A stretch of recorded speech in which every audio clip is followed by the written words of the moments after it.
Hi, this is Sebastian Braxton, and welcome back to the Art of Public Speaking. This is episode number 5, and now we're moving into our second module on presentation design. How do you design your presentation in a way to maximize the experience of the audience and to make sure that what you're saying is memorable? Always keep in mind, the tips that I'm giving to you throughout this series, they're not just great things to practice. They're focused on making sure that what you present is memorable, is easy to actually present to the audience, and it also maximizes the impact and the persuasive nature of what you're trying to communicate.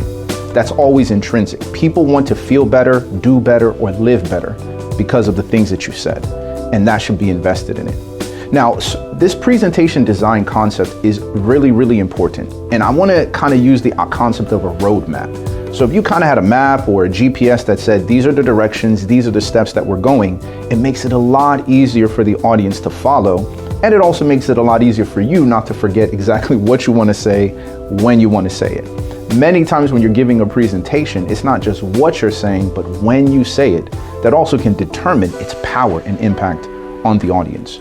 Now, throughout these next few episodes, I'm going to be covering different types of presentation designs, and these are all kind of grouped based upon their similarities. In this one, I want to deal with just the basics. So for example, you can start off with what you're going to say first, what you're going to say second, and what you're going to say third. That's as basic as you can possibly get.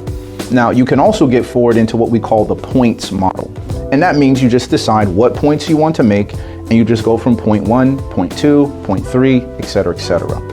Now, another way you can also approach it is to use Plato's concept, where he says a presentation should be like an animal.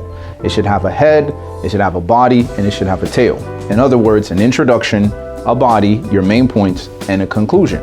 Now, Aristotle kind of added to that, and he says, well, not only should you introduce it, you should also give an exposition or expository approach to it, or you should also provide proof and then a conclusion at the end to make your appeal.